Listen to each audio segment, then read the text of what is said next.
Welcome to this explainer.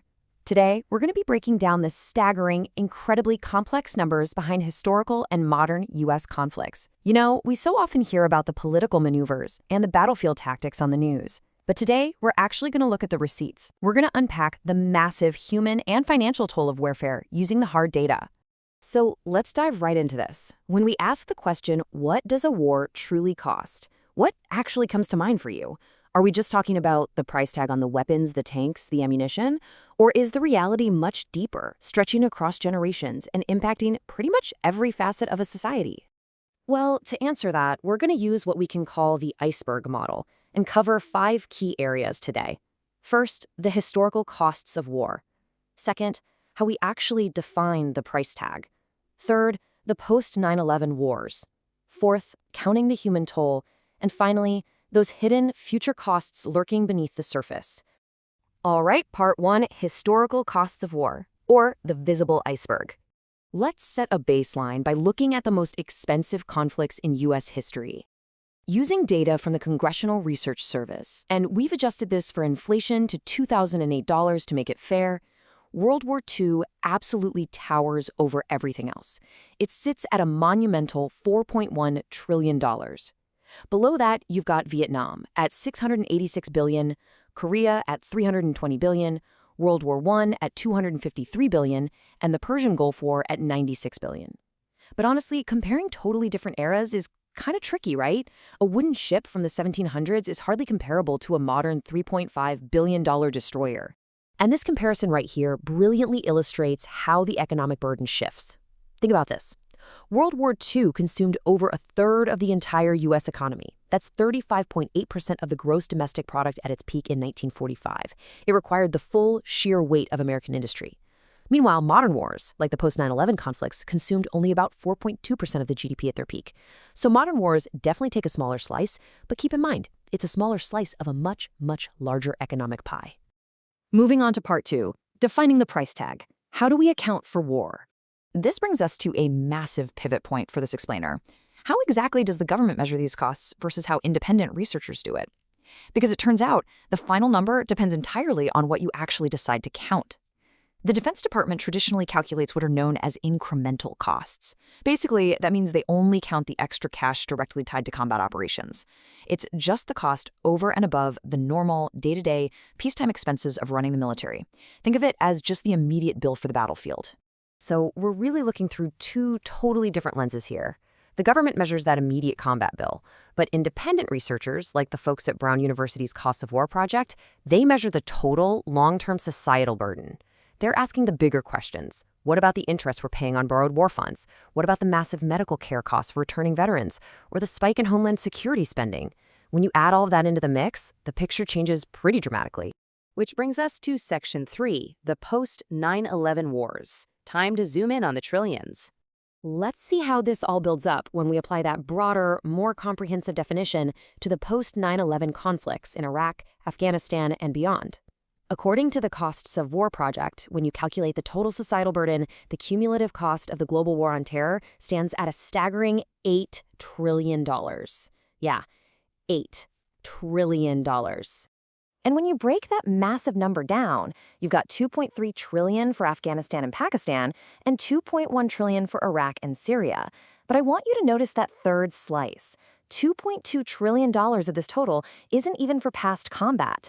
That money is strictly reserved for the medical and disability care for veterans that we'll need from now all the way through the year 2050.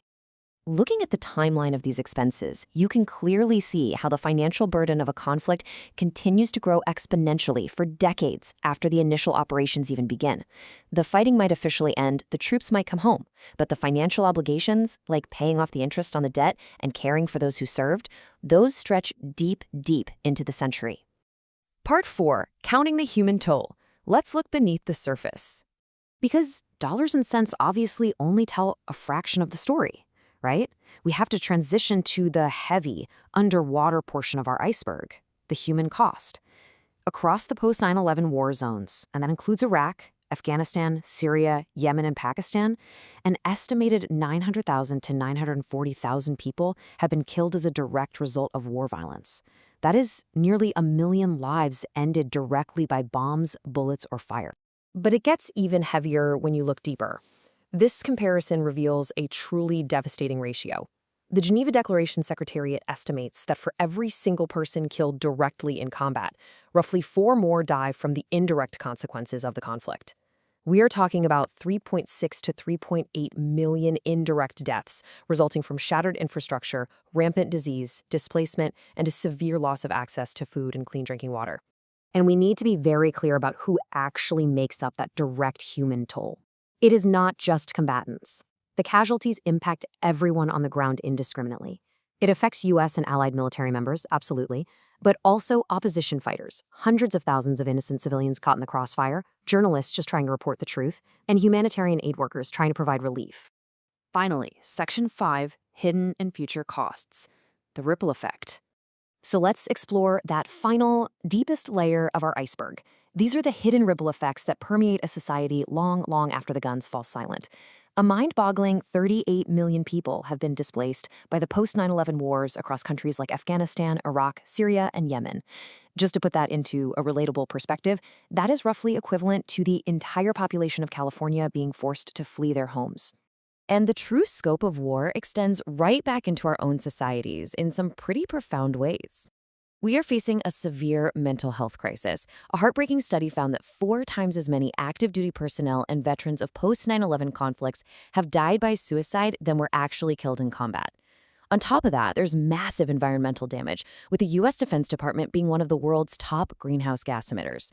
Plus, we see the erosion of civil liberties and the lingering, crushing economic strain from borrowing all those trillions of dollars. You also have to stop and consider the economic opportunity cost. Money spent on war is, by definition, money not spent somewhere else. Research indicates that $1 million in military spending creates about 5 jobs. But if you took that exact same investment, you could create 13 jobs in education, or 9 jobs in healthcare, or even 7 to 8 jobs in clean energy. It really is a stark reminder of the choices a nation makes with its resources. Stephanie Savell, the co-director of the Costs of War project, sums this up perfectly. She says, 20 years from now, we'll still be reckoning with the high societal costs of the Afghanistan and Iraq wars, long after U.S. forces are gone.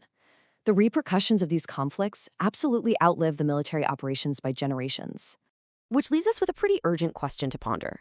As we look back at that $8 trillion, the millions of lives lost both directly and indirectly, and the decades of veteran care we still have ahead of us, we really have to ask ourselves, long after a war officially ends, who continues to pay the price?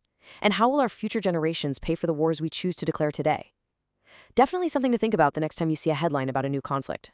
Thank you so much for joining me for this explainer. I really hope it helped bring these massive numbers into focus for you.